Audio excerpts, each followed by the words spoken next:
the rookies today. Now let's talk about the sophomores, starting with LaMelo Ball. The reigning Rookie of the Year showed out last night in just 20 minutes, 15 points, 6 boards, 5 assists, still has that flash to his game.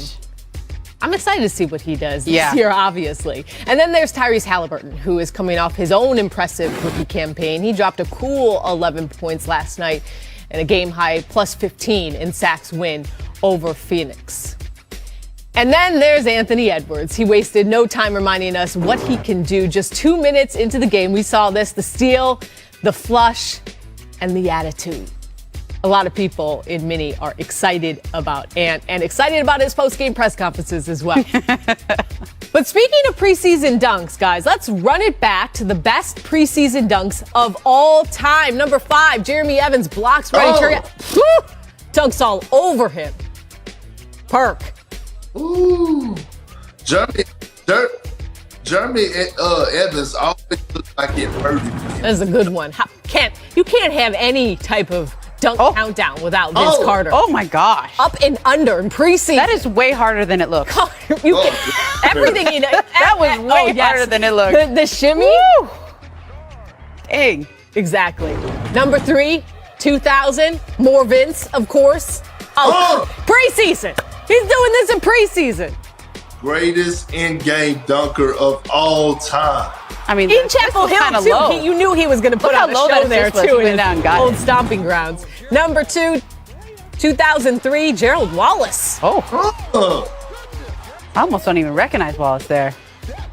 I miss those baggy unis. Yeah, that landing is pretty cool. Does a 360 on it, huh? Yeah, for certain people, you just know not to try to take control. And he was one of them? How about 97? We all knew this was going to be in the top spot. Mamba. Ben Wallace. 8, Kobe. With the fro. And the jam.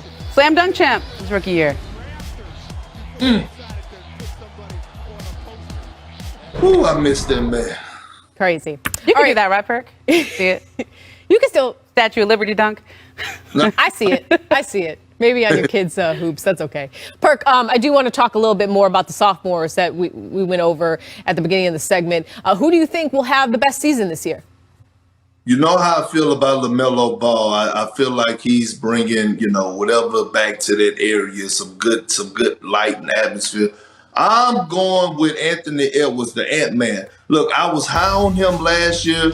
I thought he should have won Rookie of the Year. I'm not mad at LaMelo Ball for winning it. But look, this kid right here has the athleticism of a Russell Westbrook. It's nothing that he really lacks, right? He could get a little bit more consistent with his three-point shot. But far as him putting up those 40 pieces that he had last year when he finally was inserted into the starting lineup, I'm looking for Anthony Edwards to actually be an all-star this season.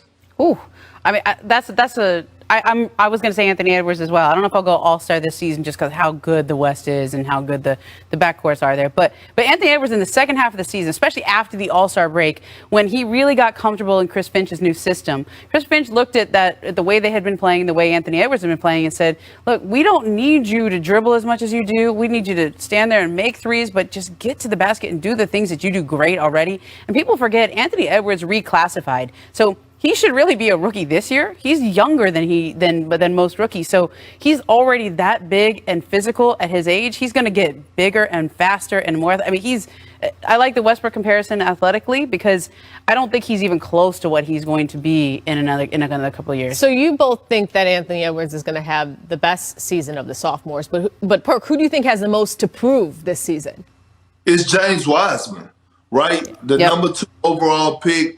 A guy that when he went out of the lineup due to his injuries, the Warriors actually played better without him on the floor, and Looney was the center. So James Wiseman has a lot to prove, right? He has to come in and show us that he's capable of, 1, anchoring the defense, 2, being a lob threat, finishing at the basket, and being able to fit with Steph Curry, Klay Thompson, Draymond Green, and the rookies that they just drafted this offseason. Because let's keep it real. the Golden State Warriors, they still have championship aspirations on their mind. So Wiseman is going to be the key. And the bigs that he have to go against in the Western Conference, when you talk about Jokic, when you talk about Anthony Davis, you talk about DeAndre Ayton, like he has to make sure he strap up his boots every single night. So he has the most to prove, James Wiseman. Yes, to me, it's Wiseman as well, just because of who was drafted before and after him. Okay, so they had a choice, and they passed on LaMelo Ball to take James Wiseman because they feel that strongly about James Wiseman's long-term future. Now, last year, he got a lot of opportunities to play because they didn't have Clay, because of some of the injuries. And also, the Warriors weren't necessarily chasing a championship last year. I don't know if you caught Steve Kerr's quote last night at the end of the game. He said, we're chasing wins this year. And he smiled. In other words, we're going to play the vets. They played the vets in the first preseason game. Like, you know, most championship contenders don't play the vets all that much during the preseason. They just give all those minutes to the rookies. Last year, James Wiseman was given a lot of minutes because they wanted to bring him along. This year, he's going to have to earn his minutes because they don't want to necessarily play him at the expense of Steph Curry, Draymond, Clay if they're rolling. Look, there was all the chatter that the 2020 draft class was weak. I think what we saw last year, that was the complete opposite, and that this 2021 class was the strongest. It's going to be interesting to see as time goes on which class is going to be stronger, because I think it's going to be pretty neck and neck. So it's definitely something to look out for. Something else to look for. The preseason is off and running, and so are we. Lot to get to on this Tuesday, including the recent comments from Andrew Wiggins saying he felt forced into uniform. How could this impact Kyrie Irving? Meanwhile, DeAndre Ayton is still waiting to get paid. Woj joins us with the latest on the Suns' reluctance to give him a rookie extension. Plus, we reveal the best preseason dunks in NBA history. And a final farewell to a Lakers legend as Pau Gasol retires. Get the rafters ready. The jump starts now.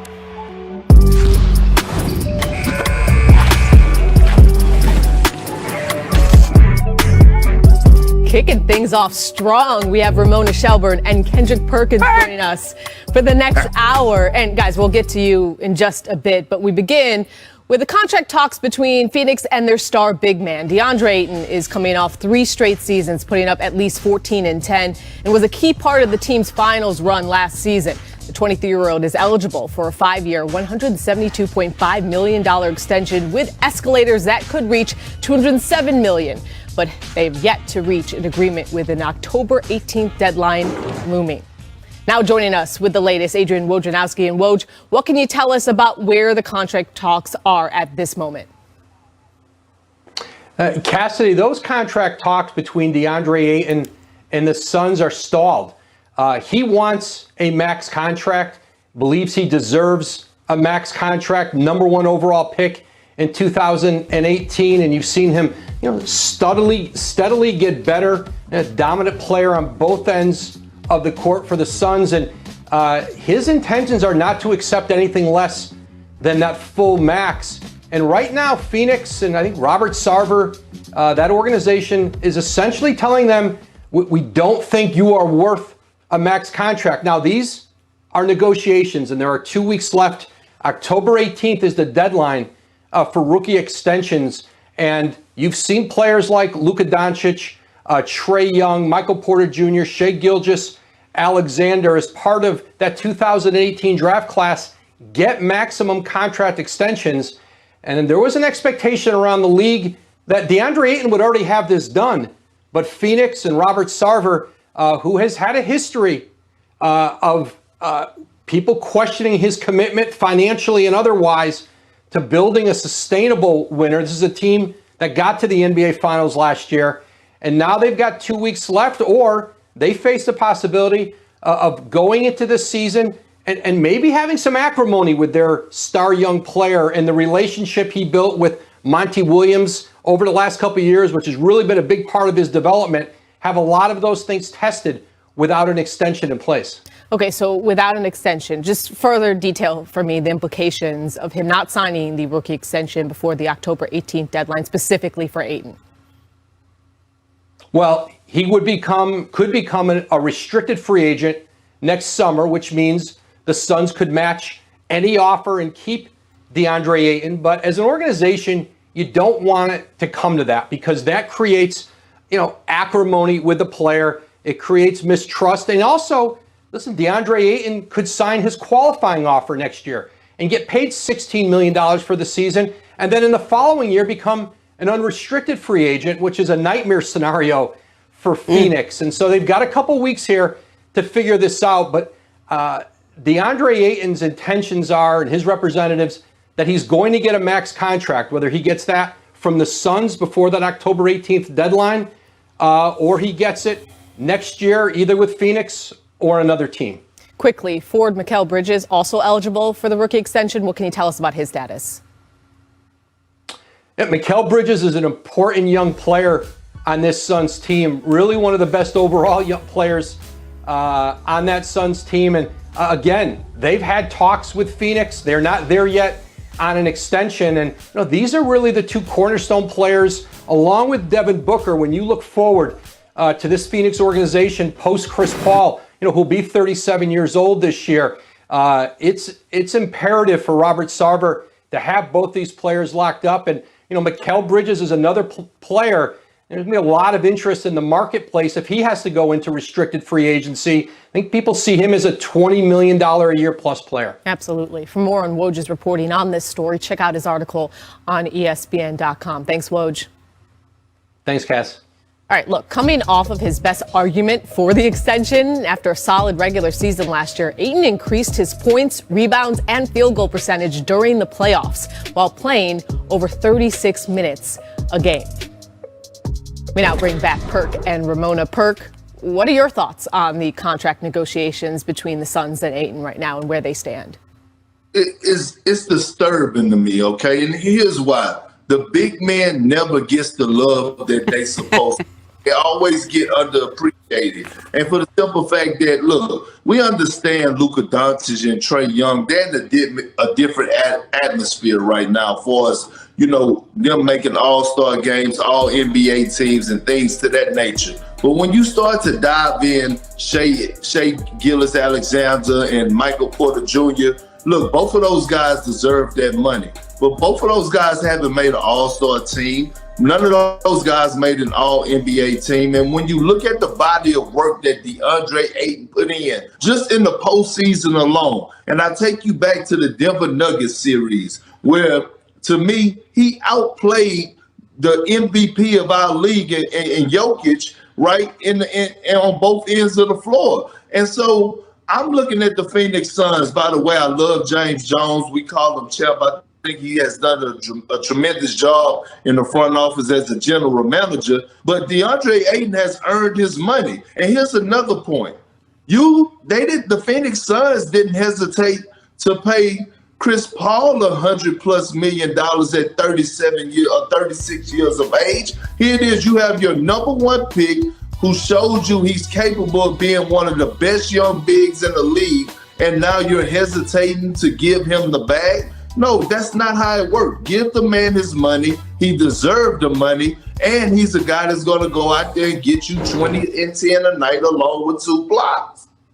Look, this is the Suns saying to DeAndre Ayton, you still have to prove something to us. I mean, that's essentially the message that they are saying to him. They can do this extension with him at the end of this season, but that you risk at this point, this is a guy who sacrificed a lot of his own offensive game to buy in as a defensive enforcer for the Suns as they went to the NBA Finals. And it'd be one thing if you said, okay, if they lost in the first round to the Lakers, if they didn't they went to the Finals last year. And against Giannis, and we know all the great stats Giannis put up in the Finals, he shot 53% against Ayton as a defender, 70% against everybody else on the Suns, okay? He sacrificed his offensive abilities and his role offensively to concentrate on defense. So I hear where you're coming from, Perk, on the big men never get paid. But this is also an organizational issue because Robert Sarver hasn't paid a luxury tax since the 2009-2010 season. That's over a decade. And when you go to the finals, you generally have a team where you're going to have max players and you have to pay the tax. And so if you're trying to undo an organizational reputation or an ownership reputation of not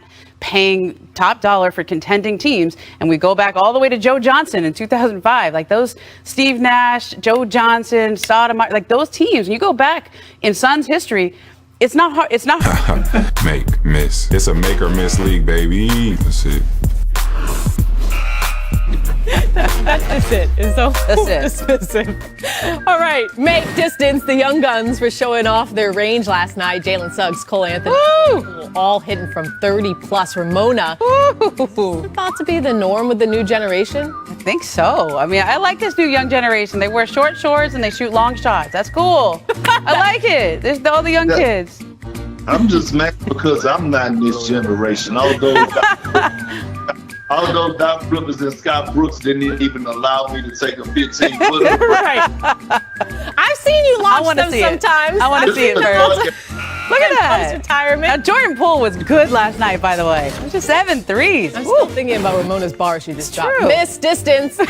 Check out Moses Wright spin into the cup. Pack it on bowl. A pull up on that. Ramona, you think the third Wright brother? I see where you're going with that. That elevation. Okay. I like that line, Bodman. Yeah, I know that's a Bodman line. Yeah. Good job. The graphics sell it for me. The graphics sell it for me. Yeah, two-handed, I'm a fan favorite. Bowl. Oh, that's True. what you call screws out the rim. See, that is an actual poster. You know, there's some argument. You can make some argument whether or not Anthony Edwards. You gotta give it up. That's good. I know the graphic is good. Bomber. You did work. Make English. Staying in Staples. Check out this dime from Campazzo. Perth, this your boy. Remind you of Jason Kidd? Ooh, I mean, I don't know about, Jason Kidd. That look That's just like that Jason Kidd assist. but it bounced a little bit too much. I mean, you know what? Look, people don't realize that those guys actually work on those type of. I mean, do you see how I had to curl it around the defender? Woo. Yeah, you have a certain type of English on it. Yeah. I'm all about Campazzo. He has a lot. He'll play a big role this year. He has a lot of skill, absolutely. Especially, let's see what's going on with Jamal Murray. Miss playoffs. First few minutes in mini. Watch Anthony Edwards get the steal, and then this is debatable. Dunk on Brandon Ingram. I mean, that to me, this is what I was saying. Like, this is. I don't necessarily call that a poster. Our producer Nate, he said that's more of like a postcard. But, I agree. That's postcard. But it's a good dunk nonetheless. You got a guy on your hip, and then you big body him and go up right in front of his face with not the opposite hand. That's like LeBron but it was on his James back. type. It was on his back though. That's my. But look how long his arm is. Look, I'm not trying to take anything away from Anthony Edwards. I'm more trying to make a distinction of what's a poster and what's not. That's all I'm saying. Look, I would get out of the way. Anthony Edwards, bottom line. Get out of the way. Let me get out of the way and let's talk about the Boston Celtics. They won their preseason opener in thrilling fashion last night. Thrilling for preseason at least. On this Romeo Langford clutch triple. Meanwhile, Jason Tatum and Jaylen Brown both played about 25 minutes and combined for 43 points. You hear that, Lakers and Nets? The roster looks close to the same as last year. Here's their expected rotation. This offseason, they picked up Josh Richardson, Dennis Schroeder, Al Horford, Enes Kanter, among other players. Perk, how do you see the C's finishing in the East this year? They could be easily a top 5 or a top 3 team in the Eastern Conference. I would not be surprised if I see the Boston Celtics, the Brooklyn Nets, the Bucks, or Celtics in the third spot. When you look at the Jays, Jaylen Brown and Jason Tatum, we all know what they're capable of doing. Jason Tatum being one of the most prolific scorers in the game today. Jaylen Brown, one of the better two-way, if not the best two-way player in the game today. But let me tell you the key to this. It's Al Horford. People don't realize how valuable Al Horford is to this organization. Not only do the owners and front office love him, but the players love him. His leadership, and we've heard multiple reports from Brad Stevens, from the coaching staff, how Al Horford just looks different. He's moving better. He's playing better. He's shooting the three, and he can mentor Rob Williams as they go along. So I'm looking at the Celtics. Look, we can't sleep on the C's now. Yeah, they've been targeting this year as the year that Tatum and Brown really take that jump forward. I mean, they had so much early success at getting to the Eastern Conference Finals and so many successes when they were really young, maybe ahead of schedule. But this is the year in terms of age, maturity-wise, becoming veterans in this league. They're still very young, but they're at that stage now where you can take that jump forward to where you're not just an all-star or a good player, but you can be a superstar. And I think this is the year where they're betting on addition by subtraction because now the runway is clear. Yeah, and it's crazy that, Jason Tatum's only 19 years old. An inside joke with the Celtics. But he is only 23 years old, and Jaylen Brown is 24 years old. So this could be them turning the corner. I think the biggest pickup for them is Ime Udoka. And I think the relationship between him and Jason Tatum and, his ability to communicate with Tatum, maybe get, kind of shed that hard exterior sometimes he has and a little bit shy that he can be. I expect a big year for Jason Tatum. So, Perk, quickly, you have them ahead of the Heat. You're saying one of the three. No. What I'm saying is I wouldn't be surprised if it was shuffled, right? Like, okay. I wouldn't be surprised if Heat being number 2.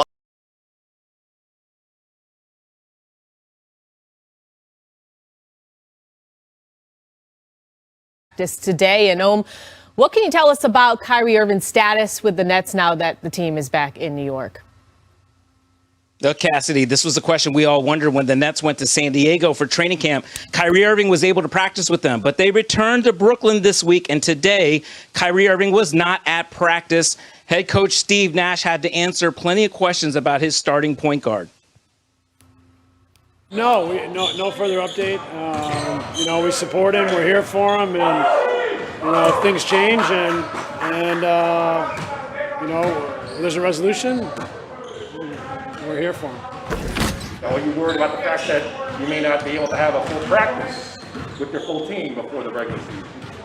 I'm not really worrying about anything. We're just trying to work every day. So we came in today, had a great practice. We'll do the same tomorrow, and that's kind of where I leave it. So what can you tell us about, go ahead, Om. No, I was going to say, look, Kyrie Irving did not want this to become a distraction, but this has become now a distraction in Brooklyn. Every day this goes forward, Cassidy, because Steve Nash has to answer the question every day. Is Kyrie Irving here? I mean, today he was even asked a question, would you consider moving practices outside of New York City to accommodate your starting point guard? Because you don't have him in practice to say like New Jersey or Staten Island. And Steve Nash said, no, this is our home. We're going to practice here. We had almost a full group. And so, look, the Nets are going to have to continue to wait on Kyrie Irving for practices and the first preseason game at home at Barclays, which is on Friday against Milwaukee.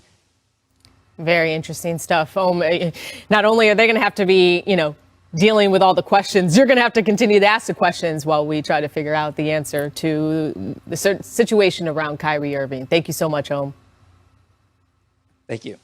Sticking with the Nets, in NBA.com's 20th annual GM survey, 72% of GMs picked the Nets to win the NBA title, followed by 17% of the votes to the Lakers and 10% to the reigning champs. Also, Kevin Durant was picked to win his second career MVP. Let's bring back Perk and Ramona. And Perk, assuming the Nets have their main core healthy, which is a big assumption throughout most of the season, do you think they should be the big favorites? 72%. 72%. Let me tell you what's going on with that, right? The general managers are just hating on the Los Angeles Lakers, okay? I know a few of the GMs, they don't have so much love for LeBron James. They don't have a lot of love for the Anthony Davis situation. They don't have a lot of love for clutch sports. And then on top of that, you have Carmelo Anthony for 2 years. Thought that he was done, so he then came back and proving people wrong. Now look, I'm not saying that the Nets are not going to win the East. I'm not saying that they can't win the NBA championship. But to vote 72% of the GMs voted for them, all this is just pure hate. There's no way around it. They're just hate on the Los Angeles Lakers because looking at them on paper, there's no way in hell that 50% of them GMs are going to sit up here and say, these guys on paper, when playoffs come around and healthy, that they don't have a chance or a high chance at winning the NBA championship. Ramona? I don't know if I go hate. I would say more age discrimination, Perk. I think if you look at the Lakers' big three, they're just older. I mean, Anthony Davis is young still, but like, I think it's just more like, who do you think has a better chance of being healthy at the end of the year? Last year, the Lakers LeBron wasn't healthy, AD wasn't healthy. Russ has been healthy, but he wasn't there. And we don't know what the fit's going to be like. I think it'll be pretty good, but in Brooklyn, we didn't see a whole lot of the big three together, but even when they just had two, they were really good last year. And so I think there's the only thing, if we get to a finals, if it's Brooklyn and LA, which there's a lot of ifs and there's a lot of season before that would happen, I might take the Lakers though, because who guards Anthony Davis in that series? If it's Brooklyn and LA, I still just Anthony Davis to me is the ultimate weapon that nobody has an answer for. Cassidy, Ramona's and Russell Westbrook are not old. Those guys are still in their prime. I think LeBron should take a back seat. Tell me who's going to stop Anthony Davis and Russell Westbrook in the pick? Who's going to stop? Yeah, and not to mention, we're forgetting Giannis in eating the 50 piece. Maybe he should have got a 100 piece afterwards. Because did we just forget that the man was the MVP of the finals? I don't think anyone forgot it. I think people are just thinking who's going to stop, three of the best one-on-one players in Kyrie, KD, and James Harden, and giving them the credit. They should be the favorites. They should. Regardless, we'll find out as the season goes along. Meanwhile, NBA GMs also thought the Miami Heat had the best offseason, receiving 47% of the vote, while the Lakers got 17%. Now that's interesting. The Former Lakers Raptor Kyle Lowry was voted to have the biggest impact on his new team. The Heat took on the Hawks last night, beating them handedly by 26. And Lowry made his debut, hitting his first shot, but Tyler Hero was the big story, scoring 26 points in 26 minutes. Ramona, how dangerous can this Heat team be? Well, I think they could be a very dangerous team just because of the ability defensively. This could be an all-time Lowry and Bam Adebayo out there. They're talent-wise, offensively, I would say Brooklyn, of course, is going to be way ahead of everybody. But defensively, give Spo and those guys a chance to scheme in a 7-game playoff series. That's a very dangerous team. I am surprised though the Lakers got 17% of GM votes in the best offseason, because Perk, I know what you're saying. There is a lot of hate is a strong word, but I would say there's a lot. I mean, people don't want to give them a lot of love, right? But they made a lot of moves. They made a lot of moves, and I think around the league there's a lot of skepticism about the Westbrook trade. Now, you and I personally think it's going to work, but around the league, if you talk to GMs, there's a questioning of that. And so is the 17% for the way they filled out the roster, for all the Kendrick Nunns and Wayne Ellingtons that they got? I don't know, but that's interesting. They got the second place votes there.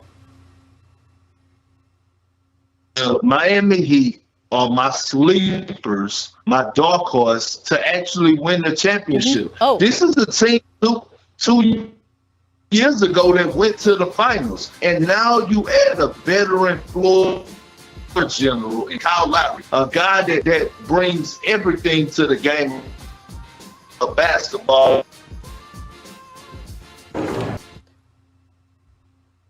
Well, Perk, we can't. You're going in and out. By the way, fits in with the. You're going in and out for just a bit, but I do want to make one correction there. It was 2 seasons ago, because it was actually still just a year ago that. And the Lakers and the Heat were the teams that had the shortest turnaround, Cass. It's crazy. So, look, if you close your eyes, it's like last year didn't even happen. And the Warriors on top by 4. Curry defended by Little. Not this year. Here, White. Not this year. Those are the calls right there. It makes me think of that Hangover quote. Not up in here. Yesterday, Steph said he was confused about the new rules, and that was before this. Ramona, do you like the new rule changes? Yes. I mean, basically, the new rule is non-basketball moves are not going to get fouls called this year. I mean, that's not a basketball move. He's just trying to get a foul. Yeah, and look, Steph was asked about it because he was one of the examples that they used. Trae Young, James Harden. Look, it's cleaning up the game. It has to be a productive move. It was. I was shooting. The basket's over there. Not the case, but it is going to be interesting to see the reaction. Gave up 123 points to the Nets without any of their top stars, and afterwards, AD was not pleased with the Lakers' performance. Oh, we're way behind. Getting movement on offense, quality shots, defensively, talking, getting our schemes right, rebounding, very huge. We're not boxing out. And that was the main takeaway. Just, offensive count, we're not really too worried about it, especially when we get Brian, Melo, TA, Russ out there where we are. And we got to do a better job defensively, especially blocking out. So, Ramona, do you share AD's concern after Lakers preseason game number 1? No. What's he talking? They're fine. Like, he's the only guy who played even a little. Yeah. Only of the regulars. I actually thought they looked okay. I thought Malik Monk looked really good the other day. Sure. But I actually think it's a good sign that Anthony Davis is saying those words. Bingo. Because he's got a sense of urgency. And it reminds, I've said this before, it's almost like if you close your eyes, last year didn't happen. Yeah. Like, the Lakers are back to that 2020 team that won the championship, where they're fired up, they're hungry, they're not coming off that really short layoff. Where I was talking to a coach yesterday in the Lakers where they said, that short layoff after the bubble, they were fried. And I think that team did not have the same spirit and hunger that they did in 2020. Whereas this year, they have the vets who are coming back are hungry because they didn't win last year and they had a nice long break. And then guys like Russ, Carmelo, DeAndre Jordan, they haven't won. And they have the hunger of veterans who are here to win a ring. And so they really have a good spirit to them.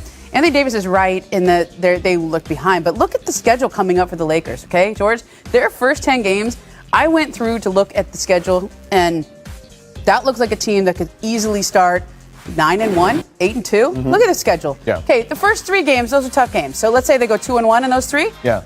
Look at that strip. Thunder, Cavs, Rockets. Those should be 5 wins right there. Yeah. That game against the Trailblazers, that'll be a tough one. Yeah. But they have a really easy opening schedule in terms of win percentage last season. And it's always like that for teams that are going to be on in the backloaded schedule after the Super Bowl. Tons of ABC Lakers, games, Warriors, nationally televised games. So this early part of the schedule for a team that doesn't have a lot of returners, that has a lot of new guys, like, this is a great way to start. Speaking of new guys, a lot of new guys, I believe 11 new players on this particular roster. Clinton, what do you make of the fit?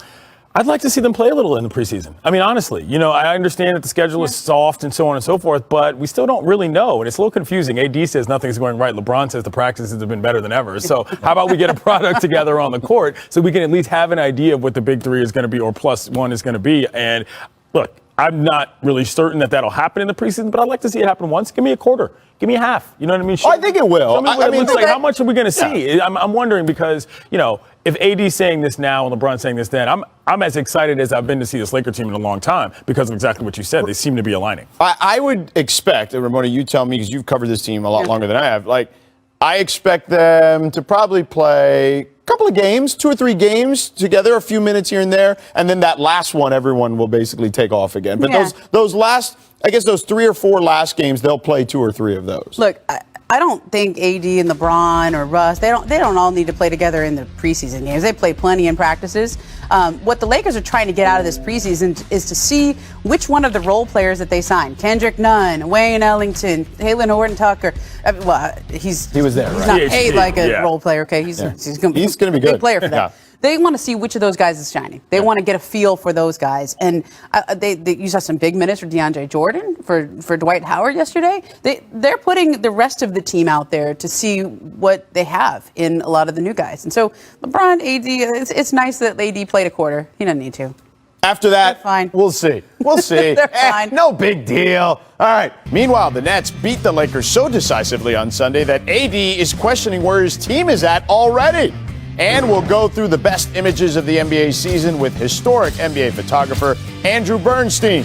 Plus, after Brady's successful return to New England, what will be the most anticipated NBA reunion this coming season? No case of the Mondays here. The Jump starts right now.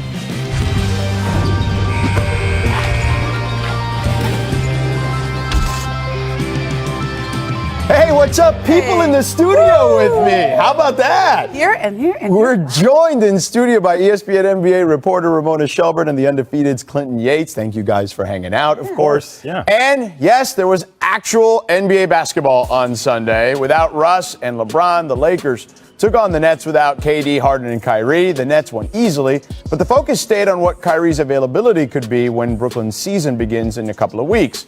Steve Nash told reporters post-game he had no update on Kyrie's status playing in the preseason and beyond to this point. So today, Tim Bontemps and Bobby Marks report that the NBA and NBA Players Association agreed to a salary reduction for games missed in cities with vaccine mandates, which currently include New York and San Francisco.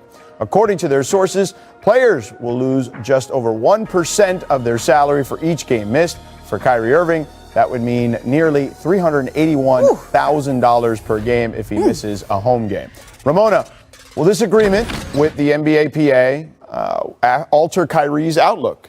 Well, it altered Andrew Wiggins' outlook. I mean, I don't know what it means for Kyrie. That'll be up to him. I think of all the players that we've heard from so far, he seems fairly entrenched in his position. And it was interesting, George. Like, I was at the game yesterday, and you saw the Nets all practicing together in San Diego all week. They had a really nice training camp. Everybody talked about how hard it was, how fun it was to play all of them together. They were sick of playing each other by the end of the week because they were just going against each other all the time. But Kyrie could have played in that game yesterday because it was in Los Angeles. There's not the same mandate here in Los Angeles. And because he's not going to practice when they go back to Brooklyn or play when they go back to Brooklyn, it's almost like you have the Kyrie on games and the Kyrie off games. Yesterday would have been a good opportunity to put him out there, but Steve Nash essentially said, yeah, that was never consideration. We weren't playing James Harden or Kevin Durant or Kyrie in this game. And it was interesting because I think they have a pretty good idea of how they want to play. They have a pretty good idea of what this team is going to look like.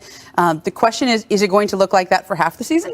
Or will it look like that for all of this season? Yeah. Clinton, what do you make of all this? I'm sorry. I can't take seriously the notion that Kyrie Irving just might miss half the games because he's not going to get vaccinated. I mean, to me, that on a leadership level is kind of unconscionable when you think about what it is this team is trying to do. They've got a real shot to win an NBA title, and to think that he's going to be so dug in on his stance like this, it's hard to understand because, listen, we can argue back and forth about the safety measures, but the bottom line is that if you're not vaccinated, you can't play basketball. You know what I mean? And I think from just a player, hooper standpoint, I think he's eventually going to give in. I think there's an outside chance that maybe he is vaccinated and he's just trying to make some larger point to the media about privacy and so on and so forth. But if I'm a Nets fan, this is devastating. We're coming up on the season now, and guys aren't even playing ball because of things that are unrelated on some levels.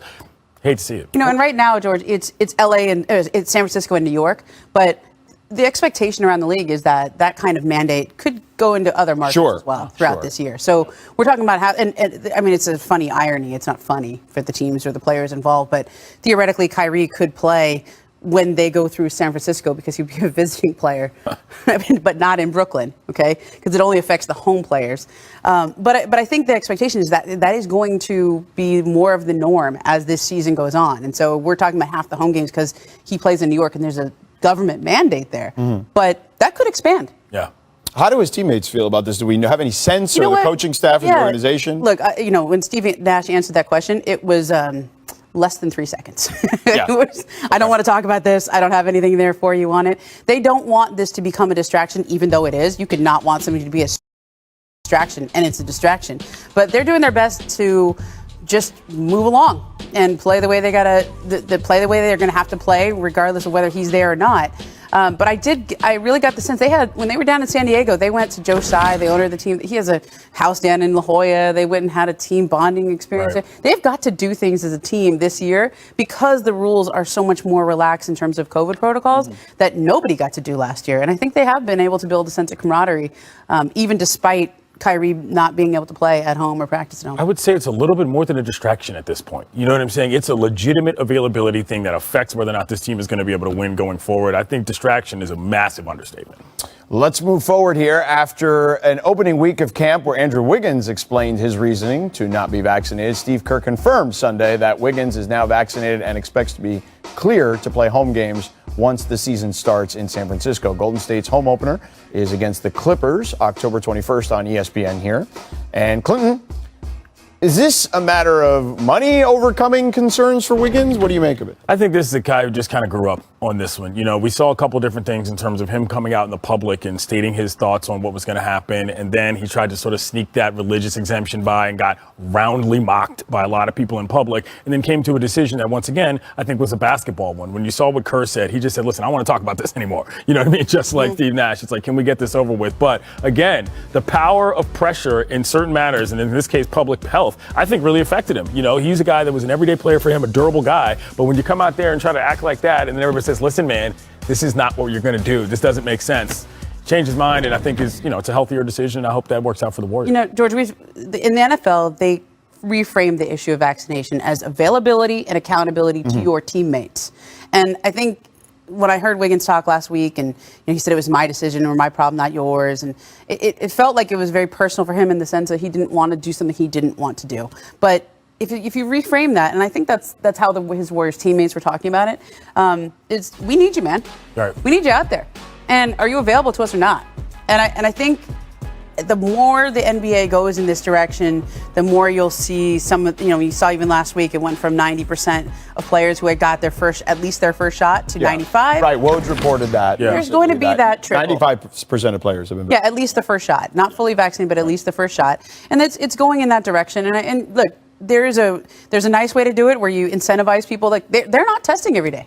If you're vaccinated, you don't have to test every day. Yeah. You can go out on the road, you can see people, you can do things, you can kind of almost get back to normal. But if you are vaccinated, they make it really uncomfortable for you. And so it's that's how the NBA has set this up. But in these two markets, New York and San Francisco, you lose money. Yeah. That gets your attention. Yeah, that would change things for sure, and it has perhaps with Andrew Wiggins. So, all right, back to Sunday's game where LeBron and Russ didn't play. Anthony